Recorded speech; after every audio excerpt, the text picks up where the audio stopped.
pourquoi suis-je malade? Pourquoi? Parce que, pourquoi tu veux te poser une question pareille? C'est stupide, je veux dire, on est malade parce qu'on n'a pas de chance. Voilà, pourquoi il y en a qui se posent la question de pourquoi ça m'arrive à moi, et puis d'autres qui vivent ce qu'ils doivent vivre sans se poser jamais de questions, en fait. Et pourquoi je me pose des questions? C'est vrai, ça, après tout. Ah, c'est pas de chance, bah oui. Vraiment, on est être humain, il y a des gens qui tombent malades, il y a des gens qui tombent gravement malades, il y a des gens qui meurent, ça fait partie de la vie, c'est comme ça. Ça sont des choses qui arrivent. Mais quand même, pourquoi c'est tombé sur moi? Ah, t'as pas de chance. Voilà, parce que t'as hérité une maladie. Peut-être qu'un jour on dira qu'à ce qu'on pas qu'en fait on s'est trompé. C'est génétique, mais on la voyait pas. Attends, j'ai mon poulet qui est en train de cramer, je reviens. Et pourquoi je suis passée de vous n'avez rien, c'est dans la tête ah oui, vous avez une sclérose en plaques, mais vous inquiétez pas, elle est bénigne, parce que ça fait depuis 26 ans qu'on n'a pas vu. Vous aviez cette maladie et vous êtes encore debout, donc. Je suis en fauteuil roulant. Pourquoi? Comment tu expliques ça? Parce que, comme dirait mon père, mais ça, sont des cons, hein, ils n'ont pas vu, c'est des cons. Non, je pense que c'est un peu trop simple de dire ça quand même. On va pas. Attends, t'imagines, les médecins, c'est pas évident, c'est pas une science exacte déjà, faut savoir. Puis en plus, j'ai caché mes symptômes, j'ai pas dit que j'avais la fatigue, parce que je pensais qu'on n'allait pas me croire. Ils ont pas vu que c'était une sclérose en plaques, une fatigue, une simple fatigue, enfin, franchement, comme tous les qui pensent que c'était la sclérose en plaques. Tu as des picotements dans la main, t'es trop maigre. Ah, normal, ils ont vu que t'étais trop maigre. Ils ont pas vu que tu avais une sclérose en plaques. Bref, oublie l'idée d'accuser les médecins. Et donc, ils ont pas vu non plus que tu avais une forme débutante de CEP progressive. Ils ont vu que la rémitante, qui avait eu 26 ans de rémitante, de cette rémitante. Et pourquoi ils n'ont pas eu tes questions, hein, et pourquoi tu as déclaré la maladie au départ? Ah oui, tu l'as déjà dit dans une vidéo. D'accord. Ouais. Et après, pourquoi ça a déclenché? C'est passé en phase progressive, secondairement progressive. Tu sais le dire, toi? Euh... Ouais, t'as raison, on arrête de se poser des questions. Hein. Et pourquoi tu te poses des questions? À quoi ça sert de te poser des questions? Attends, dans la vie, moi je suis désolée, mais les choses qui t'arrivent, c'est bien de se poser des questions quand même, non? Tu crois pas? Je sais pas. Mais quand même, en plus, c'est une maladie auto-immune, je veux dire. Et quand j'ai des boutons qui arrivent là sur le ventre, là, ça m'est arrivé 2 fois cette semaine. Le médecin, il dit c'est l'urticaire. C'est à cause de quoi? Ah bah ça aussi, hein. Là, tu peux commencer à te poser la question, effectivement, si tu as des maladies auto-immunes à tout bout de champ, l'urticaire qui t'arrive comme ça, faut aller voir le psy, hein. Ouais, mais tu vois déjà. Ah bah, c'est incurable, ma peau, hein. Ah, je suis désolée, hein. Arrête de poser des questions, de toute façon, ça sert à rien. Ouais, mais alors, est-ce que tu sais pourquoi je peins à l'aquarelle? Ça y est, ça recommence, je te pose des questions, et pourquoi je me pose la question de pourquoi je... Ah non, ça suffit, hein. Arrête avec tes questions, tu emmerdes tout le monde, là. Attends, excuse-moi, j'ai encore... Il faut que tu décides. Tu fais ta vidéo ou tu vas cuire ton poulet? Je vais manger, t'as raison. Donc, je vous reprends tout à l'heure. Est-ce que toi, tu sais me dire pourquoi il y en a qui se posent des questions et d'autres qui ne se posent jamais de questions sur ce qui leur arrive? Déjà, ça, c'est une question. Hein. C'est une bonne question, ça. Je trouve. Ouais, bon, écoute. Je crois que je vais te laisser Torrent après. Perso, je trouve que c'était une bonne question de se poser la question. Pourquoi on se pose des questions? Tu vois, bon d'accord, j'avoue que celui ou celle qui se pose cette question-là est quand même très cérébral, c'est sûr. La plupart des gens se posent pas la question de pourquoi ils se posent des questions. Déjà, c'est difficile de répondre à la question du pourquoi ceci, pourquoi cela. Alors pourquoi tu poses la question du pourquoi? Oh là là, prise de tête. Mais quand même, je pense que c'est une bonne question. Non, c'est plutôt intéressant de se poser des questions et d'y répondre, de chercher des réponses. Et finalement, s'interroger, ça se remettre en question un petit peu remettre en question sa vie, ce qui se passe dans sa vie. Pourquoi tu crois que il n'y a pas de... Bon, d'accord, hein. Si tu chopes le Covid, parce que tu as été en contact avec le virus, peut-être aussi ça veut dire que ton système immunitaire a été moins performant. S'il y a deux personnes qui sont en contact avec le virus, peut-être que les deux vont pas choper le virus de la même manière. Ça, c'est dû à quoi? À notre propre système immunitaire. On sait pas, ben voilà, bref. Et puis, pourquoi tu veux te poser cette question? On s'en fout. Je vais venir à ce que je veux dire. Personnellement, je trouve que c'est quand même intéressant de se poser la question pour les maladies auto-immunes. Pourquoi est-ce qu'on a déclaré une maladie auto-immune? Est-ce qu'on peut pas se dire que dans notre vie, il y a quelque chose qui va pas, en fait? Et notre corps nous rappelle que, attends, qu'est-ce que tu es en train de me faire là? Oh, allez, je vais te donner une petite maladie auto-immune pour que tu comprennes que ça cloche, quoi. Et voilà. Tu l'auras compris, je te dis pas que c'est la réponse, hein. Je m'interroge et je me pose la question, est-ce que ça pourrait être ça? Peut-être que mon corps il se dit finalement, bon, comme je vous disais, hein, ce qu'on peut pas dire avec des mots MOTS, on le dit avec des mots MAX. Pas tout le monde, hein, mais il y en a qui font ça et moi je suis hypersensible, donc du coup je l'exprime comme ça. Il y a certaines personnes qui vivent leur vie, qui vivent ce qu'ils doivent vivre et puis ils s'embarrassent pas avec des questions à con comme je le fais. Mais bon, il y a d'autres personnes qui se posent la question, la maladie a-t-elle un sens? C'est intéressant quand même de se poser la question, je trouve. Quand tu te rends par un exemple, tu te rends compte que tu fais tout le temps, t'as tout le temps la même maladie qui revient, des angines chroniques. Bon, les angines encore, tu peux peut-être aller voir, t'as peut-être quelque chose dans la gorge qui fait que quand tu fais un traitement, c'est pas vraiment, ça ne débarrasse pas vraiment. Faire des recherches plus poussées pour bien cibler peut-être je vais dire des bêtises, la bactérie, qu'est-ce qui provoque ça? Je sais plus. Je sais que mon frère, il avait des angines à répétition tout le temps. Puis un jour, le médecin, il a fait un prélèvement pour savoir exactement quelle a été la cause et pour pouvoir bien le soigner. Si on se pose jamais de questions, moi je pense qu'il faut se poser des questions à un moment donné où t'as toujours la même chose qui revient. Et tu dis, c'est un peu comme si tu rencontres que des mecs, des crapauds. Moi, tu vas peut-être te poser la question, qu'est-ce qui se passe que je les attire, en fait? Tu vois, il y a quand même des questions qui sont intéressantes. Après, pour les maladies auto-immunes, je pense qu'on tous, toutes, quand on a, quand la maladie nous est reconnue, on se pose la question, pourquoi ai-je la maladie? Non? Enfin, il me semble. Moi, je ne me suis pas posé en ces termes la question.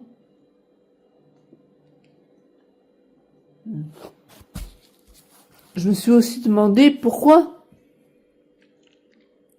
j'ai connu une si longue errance médicale. Pourquoi les médecins n'ont pas vu avant? Alors, il y a eu la forme de la maladie, ça a commencé par la fatigue chronique, c'est quand même compliqué pour les médecins, hein. C'est clair que si du jour au lendemain je pouvais plus marcher, là, ils auraient dit, bon, c'est pas dans la tête, quoi. Ok. Et puis,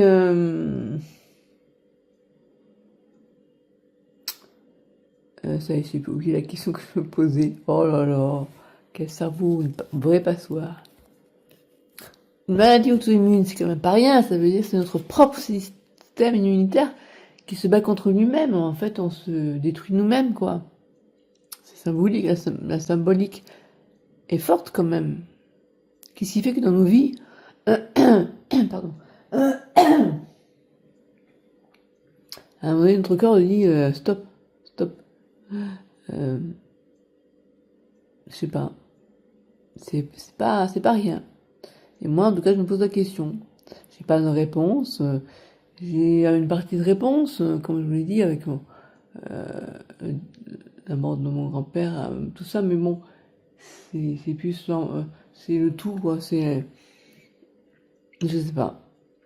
Et après, pourquoi c'est passé en CEP progressive? Peut-être que si ma maladie ne s'était pas mutée en CEP progressive, et j'étais encore en CEP rémitante, je serais encore en train de poser la question, qu'est-ce que j'ai? Peut-être. Si c'était resté bénin, comme disait le médecin. Si de temps en temps j'avais des poussées et qu'après je récupérais et que donc le médecin ne voyait pas parce qu'il disait bon allez, vous avez des picotements dans les mains, un piqûre de magnésium. Et puis au bout de 15 jours, ben, la poussée étant terminée, on ne le voyait pas. Ça aurait pu durer longtemps comme ça. Voilà. Bah, et pourquoi se poser tant de questions? Moi, je peux pas vivre. En fait, j'ai un besoin de savoir.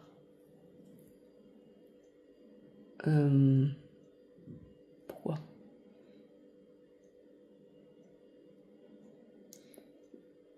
J'ai un peu l'impression que si je sais pas, je subis. Et savoir, essayer de comprendre, mais moi, on n'aura pas toutes les réponses, bien sûr, mais se poser des questions, des bonnes questions, c'est un peu comme si on voulait devenir acteur de sa vie et acteur de sa santé. C'est un peu comme, il y a des gens qui veulent pas savoir ce qu'on leur fait, je vois quand je suis dentiste, il y en a qui veulent pas savoir ce qu'on leur fait, moi j'ai besoin de savoir, pour me préparer déjà, et pour comprendre, et puis aussi les médecins ne sont pas la science infuse, et bien connaître la sclérose en plaques permet de pouvoir faire les bons choix. Quand on nous demande quel traitement vous voulez avoir, on vous laisse plusieurs choix. Des fois, on vous l'impose. Moi, on m'a laissé le choix. Enfin, j'ai dit je vais continuer la Copaxone, même si c'est pas un traitement qui me convient, parce que je suis en phase secondaire progressive. Je voulais pas prendre un immunosuppresseur, parce que je me suis dit, je vais choper n'importe quelle infection opportuniste et en mourir, et j'ai pas envie de mourir de ça, quoi. Voilà, et donc, forcément, on est obligé de se poser des questions, surtout quand on a une maladie comme ça, il me semble. Voilà. Après, voilà, et c'est pour ça qu'au départ, j'avais lancé mon blog lastep.com, puis après, il y a eu plein d'épisodes avec la mort de ma mère et tout, du coup, je l'ai arrêté, et puis là, ben, juste le blog qui porte mon nom. D'ailleurs, j'ai essayé de mettre plus de choses. En fait, je me suis pas trop investi comme je voulais sur Internet. J'ai mon livre qui est terminé. Il faudrait que j'en fasse la promo, parce que finalement, c'est bien d'écrire, mais il faut que j'en parle. Sinon, qui va me connaître? Et puis, il y a aussi mes aquarelles, tout ça. Bref. Je sais pas pourquoi, moi, toujours me pose des questions. J'aime bien poser la question de... Comment dire? Comme je suis très sensible et empathique, il y a des moments dans ma vie qui m'ont beaucoup impacté. Et des années plus tard, je peux me replonger dans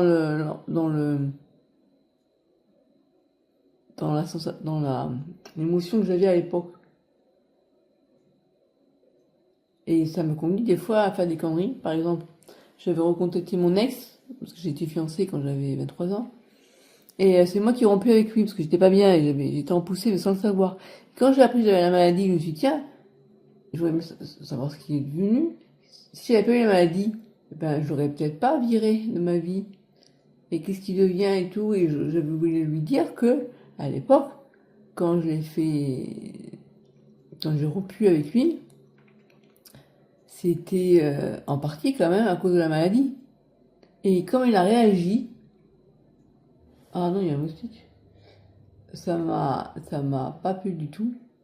Surtout qu'il m'a dit, ouais, ton courrier et tout, je l'ai vite foutu à la poubelle, donc il a même pas lu, même pas su que ma mère était morte. Bon, bref, il me dit, ah, ta mère est morte, bon, bref. Je dis, bah oui, je l'ai écrit. Ah non, j'ai tout jeté, parce que je veux pas que ma femme tombe dessus, parce que tu comprends. Je l'ai trompé, et puis apparemment, c'était pas la première fois qu'elle le faisait. Je me suis dit, bah attends, oh, en train de me dire que finalement, bah, je sais pas, il faut pas qu'elle le sache, parce que quand même, je vais pas lui faire de mal. Ah bah oui, c'est ça, ouais, je vais pas lui faire de mal, t'en as rien à foutre. La seule chose que Dieu, c'est qu'elle ne le sache pas. Bref, et du coup, je me suis dit, mais pourquoi je me suis pris la tête à me dire, ouais, s'il avait su à l'époque que c'est pas moi qui lui disais bien qu'elle soit de ma vie, mais c'était la maladie, peut-être il aurait été moins triste. C'est n'importe quoi, qu'est-ce que tu viens de prendre la tête, putain. Au final, je suis là, heureusement que je l'ai fait partir de ma vie finalement. C'est un con. Du coup, j'ai marqué ça sur mon blog, il est tombé dessus, et il comprenait pas, bref. Voilà, et il y a plein de moments comme ça où sur le coup, euh, je mets voilà, maintenant, avec la connaissance que j'ai de ma vie, des fois, je me replonge émotionnellement dans ce que je vivais à une certaine époque, où je me posais des questions et je savais pas comment ce qu'elle allait être. Par exemple, le jour où j'étais pas bien du tout, parce que j'avais une poussée encore, sans le savoir, et j'avais eu envie, j'hésitais enfin, j'ai eu à penser de me suicider en sautant du troisième étage. J'ai pas fait en me disant, tu fais ça maintenant, un, si tu te loupes, ça va faire mal, et deux, peut-être que tu vas regretter si des années plus tard, finalement, tu seras bien. Bref, passe pas à côté de ta vie, quoi, c'est con ce que tu vas faire et tout. Je l'ai pas fait, hein, vous voyez. Et puis là, maintenant, je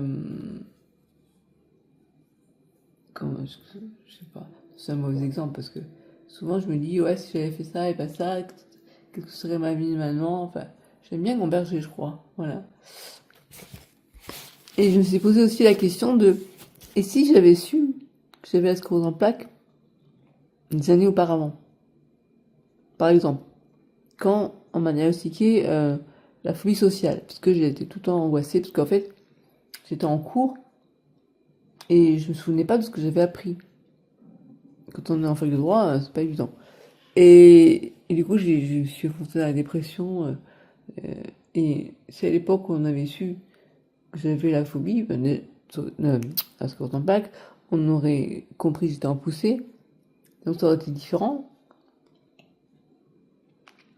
On m'aurait pas traité comme une angoissée et j'aurais compris mes angoisses. Enfin, plutôt que j'aurais pu être angoissée parce que ouais, je dis ça, mais en fait, compte, si on m'avait dit une sclérose en plaques, puis à l'époque, il n'y avait pas de traitement, pour savoir. Et au final, je me disais, bah finalement, c'est pas plus mal que j'ai pas su. Parce que, à part cet épisode de phobie sociale qui a quand même duré 5 ans, hein, après, j'ai eu un moment, ça y est, je m'en suis sortie, c'est fini, c'est bon. Puis à ce moment-là que la maladie a commencé à atteindre mes jambes. Mais avant, parce que ça remontait déjà à 18 ans, j'ai eu plusieurs moments dans la fatigue chronique, puis après, vers 18 ans, j'avais des neurites optiques, on n'a pas reconnu en tant que tel. Puis à l'époque, j'ai vraiment profité de ma jeunesse quand même, j'allais en boîte de nuit, je m'éclatais, j'en sais et tout. Si à l'époque j'avais su que j'avais une sclérose en plaques, ma vie aurait été différente, quoi. Et donc au final, avec les si, on refait Paris, donc... Mais bon, voilà, des fois je me disais, ah ouais, mais c'est dur quand on apprend, quoi. Ça fait 26 ans qu'on a quelque chose et que les médecins n'ont pas vu. C'est dur, hein, l'errance médicale, c'est dur. Et d'un côté, j'aurais su avant. Mes parents, ils m'auraient dit, ouais, j'ai une fille qui est handicapée. Est-ce que ils auraient été mieux avec moi? Je suis pas sûre. Ça aurait été mieux. Donc au final, j'accepte mieux comme ça. On m'a dit, bref. Est-ce qu'il y a des moments pour vous aussi où,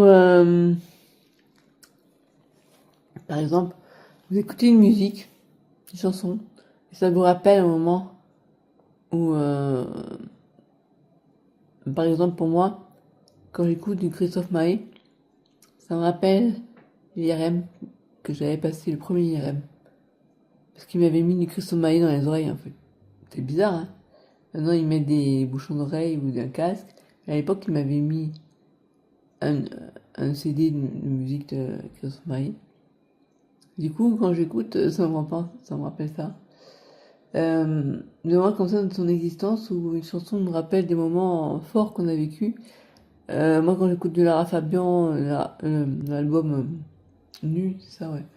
C'était en 2001. Et bien, ça me rappelle à l'époque où j'étais à Grenoble, à Saint-Martin-d'Air. Je passais des TD de travaux dirigés en maîtrise de droit. J'avais passé une maîtrise à correspondance sur Grenoble. Et en fait, à l'époque, j'étais encore phobique. Donc c'était dur hein, pour moi. Mais bon, je commençais à aller mieux. Et, je me souviens, j'avais écouté son album en boucle. Et j'étais je voyais, en fait j'étais espèce de colline, donc je voyais en bas la ville et en haut je voyais les montagnes. Je me disais waouh. En fait, à l'époque je savais pas que j'avais la sclérose en plaques. Et je passais l'examen et enfin je sortais de cette phobie sociale. C'est un enfermement, la phobie sociale c'est assez difficile à vivre. C'est l'anxiété sociale, en fait, que j'avais. Et, et à ce moment-là, je me dis, ça y est, je suis en train de m'en sortir, quoi. Que ce soit des moments où on vous apprend que vous avez une maladie chronique assez grave, ou bien quand vous vous rendez compte, ça y est. Ah oui, il y a eu un autre moment aussi comme ça où dans ma tête, je dis, voilà, ça y est. C'est bizarre, hein, des émotions qui arrivent comme ça, je vais vous expliquer après. Est-ce que vous vous souvenez des moments forts dans votre vie? Donc pour moi, il y a eu donc cet épisode à Saint-Martin-d'Air quand j'ai ressenti en fait, j'écoutais cette musique, c'était le dernier passage, enfin, son album nu, Lara Fabian, elle avait mis un morceau tout en piano, en fait. Et donc toutes ces chansons, mais que la version piano. Et ça me procurait vraiment beaucoup d'émotions. Et donc c'était la veille de passer l'examen, de passer le tribunal dirigé, bref. J'étais allée à Grenoble en train toute seule. Et pour moi, c'était enfin, je reprends les études, hein. Donc, j'avais arrêté depuis 5 ans, je sais pas si vous imaginez. Et à cause de la phobie sociale, j'avais des attaques de panique à l'époque, bref. Et ça avait été vraiment un ressenti, ouais, j'étais là, je dis, ça y est, je voudrais m'en sortir, quoi. Après, il y a eu, comme moment fort, eh bien, il y a eu, bien sûr, l'annonce de la maladie. Et là, c'était un soulagement de savoir ce dont j'avais, mais après, en même temps, c'était, ouais, c'est quoi, il veut me faire le bout du cortisone, c'est quoi, enfin, bref. J'étais pas bien non plus. Il y a l'épisode aussi où on apprend que j'ai effectivement eu des épisodes de neuroptique depuis longtemps, parce qu'on a retrouvé 3 à peu près atteintes des neuroptiques. Et là, je me souviens, je me téléphone en larmes dans la voiture en disant, je vais finir aveugle et tout, enfin bref. Et puis, un autre épisode aussi, dont je voulais vous parler maintenant, c'est quand j'étais sur plateau, la remise des prix, l'UNICEF, c'est pas du ciné en 2010. Donc j'étais à TF1, dans les locaux de TF1, et il y a eu la remise la mention spéciale du jury, par Catherine Laborde, et qui avait remplacé Claire Chazal à ce moment-là. Et là, en fait, ce que je ressentis, je me rappelle aussi bien de mon passage à Saint-Martin-d'Air, quand j'étais allée toute seule de l'hôtel jusqu'à la fac à pied, pour aller aux travaux dirigés, que quand j'étais à Aix-en-Provence en 2004, et pareil à pied, je devais aller à la fac, et j'étais hébergée à l'hôtel parce qu'on n'avait pas pu me loger ailleurs, que le jour de la remise des prix, on nous retrouvés à Paris, donc je m'étais montrée sur l'espèce de plateau, une estrade, enfin, pour la remise des prix, tout le monde était là. Il y avait, j'avais parlé au professeur Lubetsky qui passe sur France 5, enfin qui passait avant sur le journal de la santé, qui parlait de la sclérose en plaques. Il y avait donc Catherine Laborde, il y avait le président de l'UNICEF, l'UNICEF, l'UNICEF, et donc il y avait tous les candidats, enfin à qui on avait remis un prix. Et c'était surtout des professionnels en fait. Hein. Je me souviens, j'étais à côté de un acteur qui a joué dans d'autres séries, dans des séries, mais là il avait fait un clip vraiment super. Enfin, où il jouait, il prenait le rôle, il y avait je sais plus celui qui joue la mafia italienne. Là. Et puis à côté il avait aussi joué Chaplin. D'ailleurs je lui avais dit, mais c'est bon, hein, c'était super votre clip et tout. Et donc ce jour-là, en fait, j'ai eu la surprise parce que j'avais hésité à y aller ou pas parce que j'étais tombée malade quelques jours avant, etc. Quand j'y suis allée, je savais pas qu'ils allaient me remettre la mention spéciale du jury pour mon, pour mon sketch, enfin, pour la scène de Père Noël est une ordure avec des Z qui avait la sclérose en plaques. Mais j'étais allée quand même et ce jour-là, il m'avait fait une surprise, donc la mention spéciale du jury. Et quand ils ont appelé, je suis montée sur l'estrade.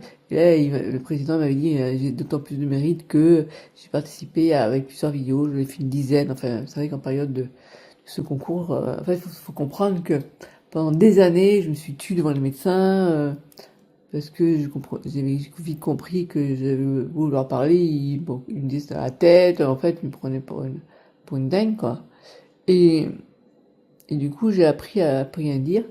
Et là, on est venu me voir pour me dire, vos vidéos gagneraient en visibilité. Donc, participer au concours, c'est pas du ciné. Et pour moi, ça a été vraiment le moment idéal pour pouvoir enfin m'exprimer sur mes ressentis par rapport à la sclérose en plaques. Donc, j'avais fait une dizaine de vidéos, dont la ZZ. Et ce jour-là, quand on m'a invité à recevoir le prix, j'étais la seule amateur, quoi. Tout le monde, c'était des professionnels. Et ça fait un effet bizarre parce que on vous flash, parce qu'il y avait plein de photographes qui te flashent et tout. Et, et j'étais un peu intimidée, et en même temps, j'avais un message à faire passer. Et je me souviens, pendant que en fait, j'avais eu, l'émotion que j'ai ressentie, c'est que j'avais un grand écran, il y a marqué mention spéciale du jury Christelle Bourrilly. Je voyais mon nom s'afficher, et je me suis dit, waouh, c'est bon, je suis pas actrice, juste, j'ai voulu, voilà, enfin, comment dire ça, ça m'avait fait quelque chose, quoi. Pendant toute la durée où, comment dire, avant d'avoir mention spéciale du jury à être affiché à l'écran, on m'avait prévenu avant d'entrer dans la salle que j'allais avoir un prix, sans savoir vraiment exactement. Enfin, si on m'avait dit la mention spéciale du jury, je crois. Si, en fait, un des organisateurs m'avait expliqué que quand il a vu ma vidéo, il s'est dit bon, il savait pas me donner quel prix. Et ils se sont dit mais quand même cette vidéo, elle a dénoté par rapport aux autres, il y avait quelque chose quoi. Et ils voulaient tous marquer le coup, donc ils se sont dit bah on va faire la mention spéciale du jury, voilà, c'est comme ça. Ça a été présenté, donc je savais mais je savais pas comment ça allait se passer. Et à ce moment-là, je me disais là dans la tête préparée, je me dis bon, si je dois monter sur le podium, qu'est-ce que je vais dire, qu'est-ce que je vais faire. Et oui, c'est ça, ce moment, à ce moment-là, j'ai eu la mention spéciale du jury et ils ont dit, bon, on va remettre d'abord le clip avant d'inviter la personne. Et donc, pendant toute la durée de mon clip, je me posais la question, qu'est-ce que je vais dire? Une minute, j'avais une minute pour réfléchir. Et je me suis dit, bon, est-ce que je vais oser ou pas? Je suis allé, ose. Je voulais faire une accroche du style, ma rigolote, quoi. Pas présenter, oui, alors j'ai la maladie, la sclérose en plaques, et dans cette vidéo, j'ai voulu dire que, non, j'ai voulu être marrante, quoi. Comme dans mon personnage. Donc, quand je leur ai donné le micro, bon, déjà, il faut savoir que c'était plus ou moins poussé, donc j'avais du mal, puis bon, il y avait des escaliers, j'ai eu du mal à monter, mais je suis quand même arrivé à monter. D'ailleurs, j'aurais été en fauteuil roulant, j'aurais eu du mal à monter. Bref, donc j'étais pas encore dans mon état actuel. Et donc, quand je suis arrivée sur le plateau, j'ai pris le micro, j'ai dit ah ben c'est bon, Félix qui va être content, les donc. Je suis pas venue de Montpellier pour rien. Voilà, et c'est comme ça que ça a débuté. Et du coup, ça m'a mis à l'aise en fait, faut tout vous dire. Ça m'a aidé à me mettre à l'aise parce que c'est pas évident, hein. Vous avez, je sais pas, il devait être combien on était 50, 100 personnes, je me souviens plus. Je sais pas, je jamais su vraiment. Et il y avait après tous les photographes qui te flashaient, étaient là. Et donc j'ai donc j'ai parlé un petit peu. Je me souviens, j'avais dit, j'ai expliqué un petit peu l'origine de la vidéo, tout ça. Et à un moment donné, à la fin, quand ils ont rappelé pour faire la photo, j'étais là, j'étais quand même un peu impressionnée.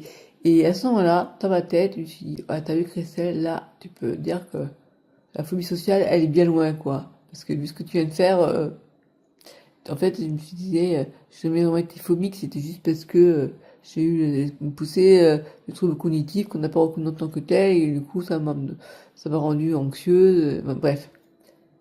Et c'était vraiment, vraiment très impactant pour moi, et voilà, et alors, faut savoir aussi que ce jour-là, c'était un après-midi, je crois, oui.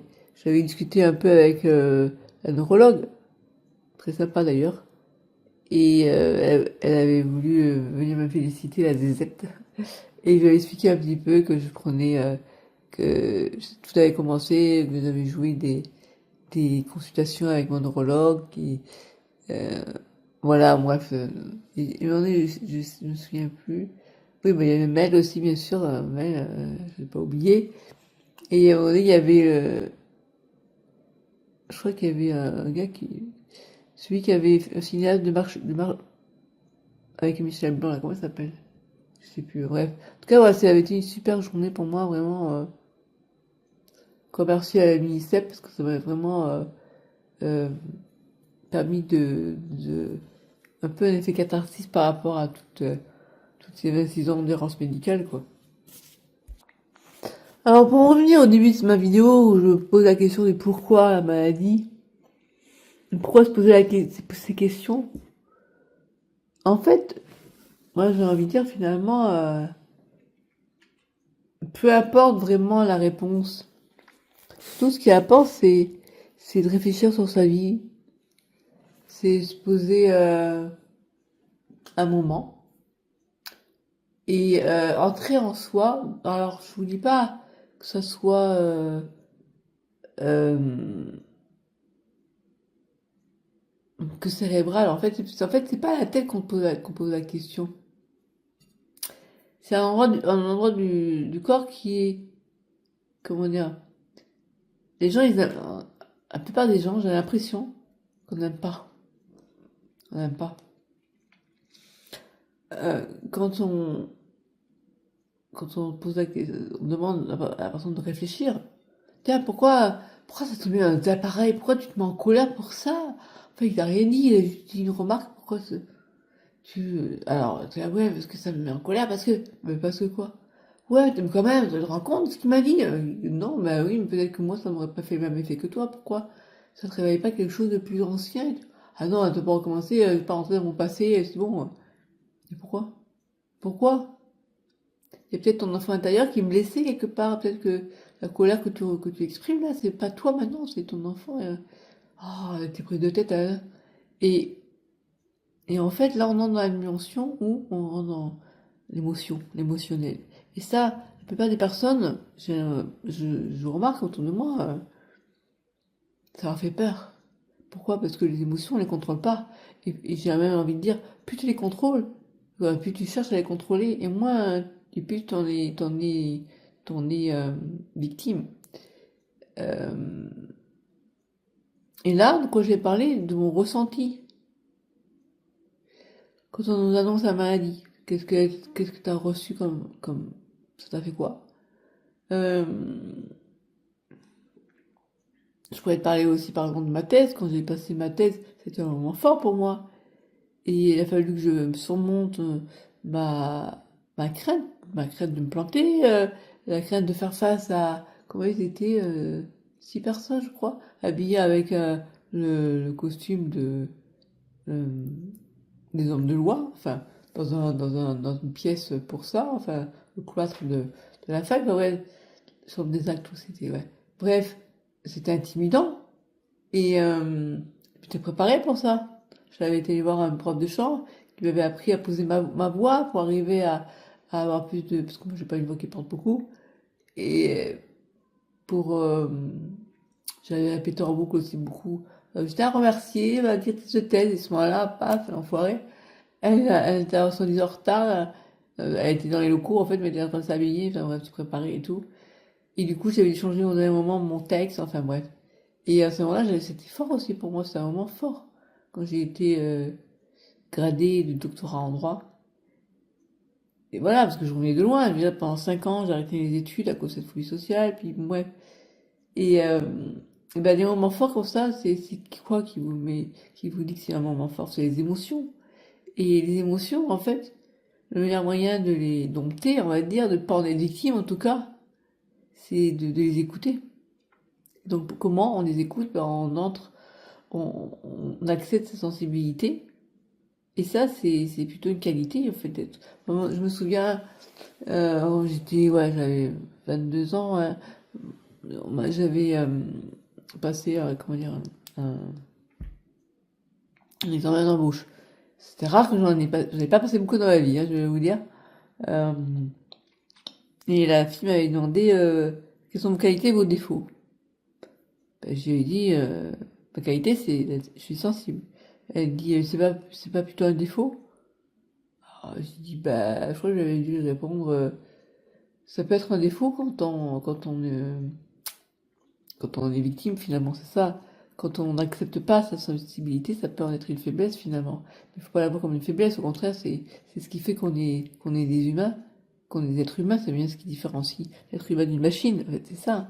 Et c'est pour ça que s'il y a un jour, enfin un jour, il fait déjà on lui dit, fais-moi une peinture selon Victor, oui, comment il s'appelle, euh, bref, selon tel artiste, ben, il va la faire par rapport à ce qu'il voit en comparaison à d'autres peintures de Van Gogh par exemple, mais il va pas créer une peinture avec le cœur.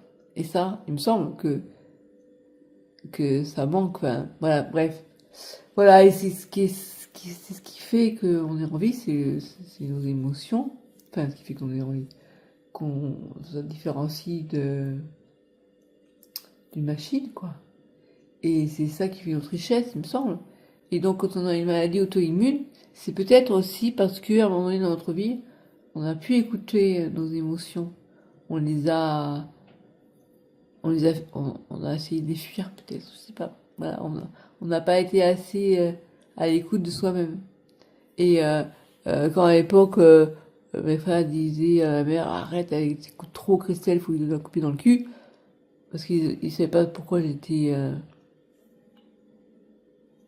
comme ça, alors que j'avais une sclérose en plaques. Et ben non, non, faut pas laisser dire qu'on s'écoute trop, c'est pas vrai. C'est pas vrai, au contraire, il faut s'écouter, enfin s'écouter. Après, il faut pas être, bon, bref, je vais arrêter là parce que je vois qu'il leur tourne. Et ben voilà, on a mangé ensemble du coup. Bon voilà, dites-moi ce que vous en pensez. Si ça vous intéresse ce genre de discussion, enfin discussion. C'est plus un monologue, mais bon.